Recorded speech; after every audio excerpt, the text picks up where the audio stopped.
ఆడవాళ్ళకి స్వతంత్రం, ఆర్థిక స్వతంత్రం వచ్చింది ఆనాడు అటల్ బిహారీ వాజ్పేయి టైంలో ప్రారంభించినటువంటి డ్వాక్రా వ్యవస్థ. ఆంధ్రప్రదేశ్లో ఆనాడు ఉమ్మడి ఆంధ్రప్రదేశ్కి ఉంది. చంద్రబాబు గారు బాగా సద్వినియోగం చేశారు. దాదాపుగా 1 కోటి మంది దాకా కూడా డ్వాక్రాలో సభ్యులయ్యారు. దాదాపు 25-30 లక్షల సంఘాలు, ఒక్కొక్క సంఘానికి 10 మంది చొప్పున, దాదాపుగా అప్పుడు 50 అంటారు, లక్ష అంట, అదే ఇది 1 కోటి మందిని చేర్చారు అన్నటువంటిది లెక్క చెప్తారు. అంటే 1 కోటి మందిని చేరడం ద్వారా అందులో వీళ్ళు వారానికి ఎంత అని పొదుపు చేసుకుంటుంటే ఆ పొదుపు చేసుకున్న అమౌంట్ ఏడాదికి ఎంత అయిందో లెక్కేసి దానికి డబుల్ అప్పు ఇచ్చి ఆ అప్పుతో వీళ్ళు వ్యాపారాలు చేసుకుంటూ, ఆ అప్పు ఈ పొదుపుతో కలిపి వ్యాపారాలు చేసుకుంటూ, చిన్న వ్యాపారాలు చేసుకుంటూ, కోళ్ళే పెంచుకుంటారా, గేదెలే పెంచుకుంటారా, పాలుతో వ్యాపారం చేసుకుంటారా, గేదెలు పెంచుకుని, లేకపోతే మేకలు పెంచుకుని అమ్ముకుంటారా, చిన్న చిల్లర కొట్టు పెట్టుకుంటారా, బడ్డీ కొట్టు పెట్టుకుంటారా, ఇట్లాగా వాళ్ళకి ఒక ఉపాధి అవకాశాలు అనేది కల్పించడం ప్రారంభమైంది. అప్పటి నుంచినే మహిళా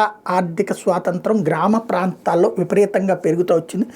మహిళలు ఇవాళ లక్షాధికారులుగా కొన్ని చోట్ల, అంటే పేద కుటుంబాల్లో ఉన్నటువంటి మహిళలు కూడా అప్పులు ఇచ్చే స్థాయికి రావడానికి కారణమైంది అలాంటి విధానమే. ఇప్పుడు అలాంటి సిస్టమ్ని మగవాళ్ళకు కూడా పెడుతున్నారు. మగవాళ్ళకి సంబంధించిన అయితే గ్రూపుల్ని భవన నిర్మాణ కార్మికులందరూ కలిసి ఒక మహిళా మగ పొదుపు సంఘం పెట్టుకోవచ్చు. జొమాటో లాంటి సంస్థల తరపున ఆహారం, కూరగాయలు, నిత్యావసరాలు సరఫరా చేసి గిగ్ కార్మికులు అట్లా పెట్టుకోవచ్చు. ఆటో రిక్షా, తోపుడు బళ్ళ కార్మికులు పెట్టుకోవచ్చు. వృద్ధులు, పిల్లల సంరక్షణ కేంద్రాల్లో ఇళ్లలో పనిచేసే వాళ్ళు పెట్టుకోవచ్చు.